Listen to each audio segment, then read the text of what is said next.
Yes, I'm disappointed and frustrated. I'm really sorry for the boys first, because the way they play today, the personality they show to come into this ground and show who we are, nullify the opponent, press them high, just force them to kick the ball long and defend in a low block, which is exactly what we wanted to do. But obviously, if you give the 2 goals away that we have given against these players, it's very difficult to win a derby. How disappointing is that from a defensive point of view? Because it was a sloppy first goal, wasn't it? Obviously, the marking at the second goal. How difficult is it to eradicate those sort of basic errors? It is mentally tough because your mindset, you are ahead, you are controlling the game. Everything that we talked about actually is happening. And then you just give that moment away, and mentally affects the whole mood, momentum, and energy. Still, we came back in the second half. We were even better. We were even more dominant, still more control. We were really looking to score the second goal, and just in one isolated action, we conceded the set piece. And we have to learn, at that situation. Every game, something happens, a little margin here, a little margin there, and I'm sure we'll get there. And I'm proud because I never seen them play like the way they've done today in this ground. So that's a really positive one. And I'm sorry for the fans as well. I know how much it means to all of them, and we were very willing to give them a big moment of happiness. And unfortunately, I am sorry, but we cannot do it. How much of a setback is this in the battle for Europe? Yeah, point-wise, it's a massive blow because we know the results this weekend. But we will keep trying till we have any hope. This is who we are at the moment. And we will fight in 2 different ways, one in the league, the other one in the FA Cup, to do our best and try to finish as strong as possible. Thank you. Thanks. Joe, NBC.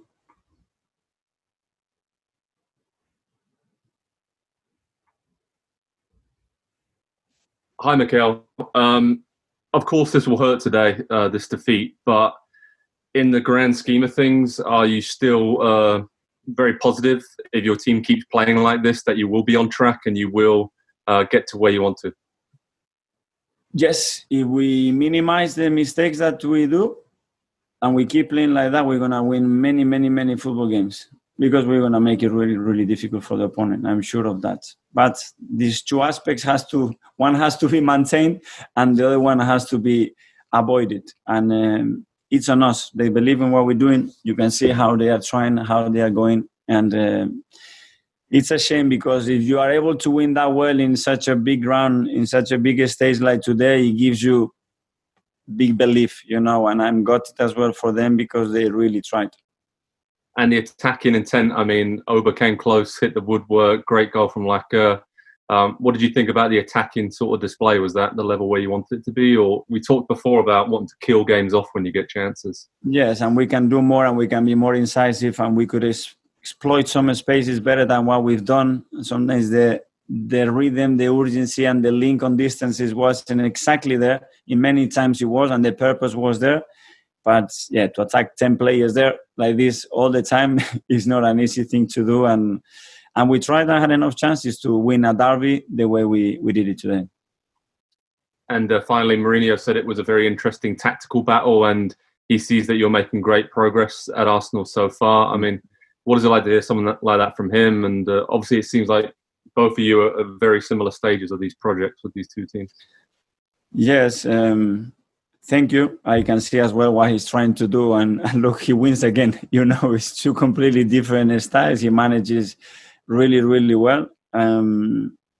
He has a really good team behind him, and I said before the press conference that I believe that he always finds a way to win it.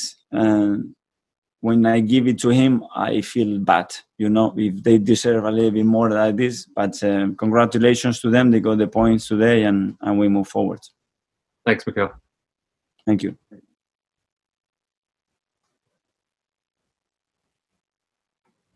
Don't see any other hands up. Anybody else? Sam Dean? Hi, Mikel. Can you hear me? Yes. Hi, Mikel. Just on the timing of the first Spurs goal, just only, I think, 2 minutes after Lacazette's goal, what does that do to your team you mentioned the mentality and the effects on that, but that just must be such a painful blow to deal with.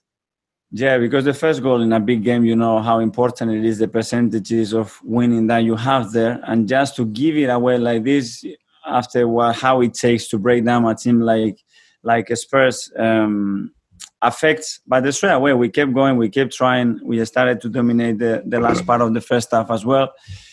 And in the second half, we modify one or two things and we attack even better, dominate them better, win the ball back really, really early. We had very few moments where we had to defend deep. But again, when we had more control and everything was looking like we were getting more momentum and we were getting closer to win the game, we conceded the goal. It's now 15 points from winning positions that you've dropped since. What do you put that down to? Is that squad depth? Is that game management? What is that? A few things. There have been various things since I joined that cost us games. I cannot just single out one of them, but a few of the ones that you mentioned obviously are involved there.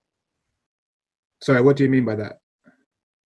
There's some errors. Some it was game management. Sometimes it was a set piece. Sometimes it's an individual error. But look at the margin that we have. 15 points, it's a lot. And that means that we are fighting and competing in every game. You know, we are very close. But the margin to win, lose, or draw, it's sometimes small. And at the moment, we have to improve on that. Thank you. Thanks. Charles Watts.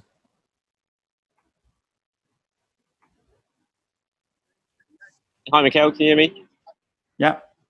Just following on from Sam there, sort of, Mikel. I think 9 of the 17 goals that Arsenal conceded since you've arrived have come in the 75th minute or beyond. That's over half. Is that?